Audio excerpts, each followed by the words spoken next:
بسم اللہ الرحمن الرحیم۔ السلام علیکم ورحمۃ اللہ وبرکاتہ۔ یوٹیوب کے البشیر اسلامک چینل سے آپ کی بہن فرزانہ بشیر آپ سے مخاطب ہے۔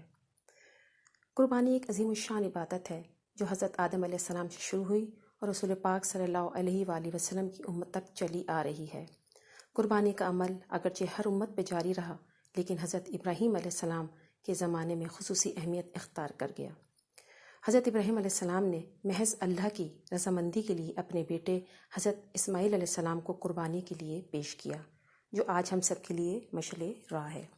اس سے پہلے کی ویڈیو میں نے آپ کو 3 دن کے نوافل بتائے تھے کہ ذی الحج کے پہلی، دوسرے، تیسرے دن آپ نفل حاجت کے ساتھ پڑھ سکتی ہیں۔ آج میں آپ کو اس میں 4 ذی الحج، 5 ذی الحج اور 6 ذی الحج کے حساب سے 2 نوافل بتاؤں گی، جس کو آپ غور سے سنیے اور لازمی پڑھیے گا۔ سب سے پہلے میں آپ کو نوافل کی اہمیت بتا دوں کہ نوافل اللہ کو بہت پسند ہیں۔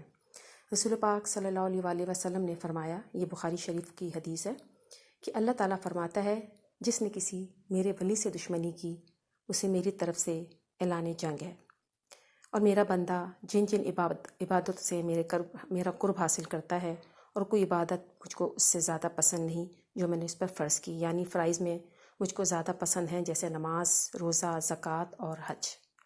میرا بندہ فرض ادا کرنے کے بعد نفلی عبادتیں کر کے مجھ سے بہت زیادہ قریب ہو جاتا ہے، اور میں اس سے محبت کرنے لگ جاتا ہوں۔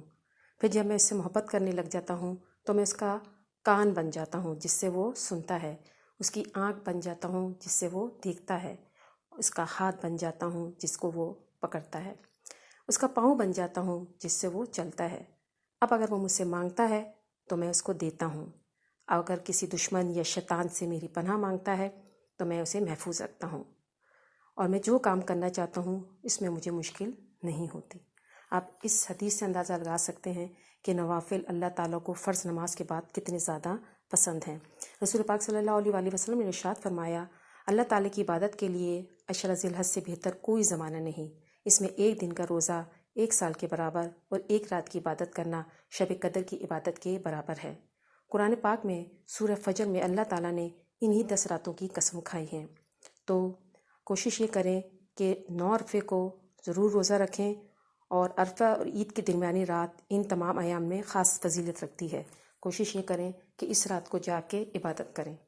اب میں آپ کو بتاؤں گی ذی الحج کی 4، 5 اور 6 کے نوافل۔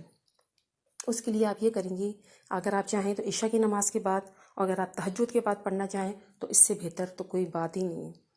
اس کے لیے آپ یہ کریں گی کہ 2 رکعت نفل حاجات آپ ادا کریں گی۔ پہلی رکعت میں سورہ فاتحہ کے بعد 3 مرتبہ سورہ اخلاص پڑھیں گی۔ دوسرے رکعت کے اندر آپ سورہ فاتحہ کے بعد 3 مرتبہ سورہ اخلاص پڑھیں گی۔ اس کے بعد جب آپ بیٹھیں گی سلام پھیر لیں گی۔ اس کے بعد آپ نے کرنا کیا ہے، کسی سے بھی بات کیے بغیر 3 بار سورہ درود ابراہیمی پڑھیں گی آپ۔ اس کے بعد 3 مرتبہ سورہ یاسین آپ پڑھیں گی۔ سورہ یاسین 3 مرتبہ پڑھنے کے بعد آپ 3 بار درود ابراہیمی پڑھیں گی۔ اس کے بعد آپ جو دعا مانگیں انشاءاللہ تعالی اللہ تعالیٰ سے امید ہے کہ قبول ہوگی۔ اس میں بہت ساری حاجات ہیں جو ہو سکتی ہیں، کوئی بیماری ہے، کوئی شادی کی رکاوٹ ہے، کوئی بھی تکلیف ہے، کوئی نوکری کا مسئلہ ہے، کوئی بھی زندگی اس میں بے شمار مسائل ہیں، تو اللہ تعالیٰ سے گڑ گڑا کے دعا مانگیں۔ انشاءاللہ ان دنوں کی، ان راتوں کی برکت سے اللہ تعالیٰ آپ کی دعاؤں کو قبول فرمائیں گے۔ فرض نمازیں تو آپ نے ادا کرنی ہے 5 وقت کی، اس کے علاوہ نوافل آپ جتنے ادا کریں وہ بہترین ہے۔ ابھی جو میں نے حدیث آپ کو سنائی اس کے اندر آپ نے یہ دیکھا کہ اللہ تعالیٰ کہتا ہے کہ بندہ مجھ سے اور زیادہ قریب ہو جاتا ہے جب وہ نوافل ادا کرتا ہے، تو نفل ادا کر کے آپ اللہ کے اور قریب ہو جائیں۔ جتنے اللہ کے قریب ہوں گے وہ آپ کو سنے گا اور آپ کی عبادتوں کو انشاءاللہ تعالیٰ قبول فرمائے گا۔ آخر میں اس دعا کے ساتھ میں آپ کے ساتھ اجازت چاہتی ہوں۔ اے ہمارے رب، ہم سے جو بھول ہو گئی ہو یا کوئی خطا ہو گئی ہو تو ہمیں نہ پکڑنا۔ اے ہمارے رب، ہم پر وہ بوجھ نہ ڈال جو ہم سے پہلے لوگوں پہ ڈالا تھا۔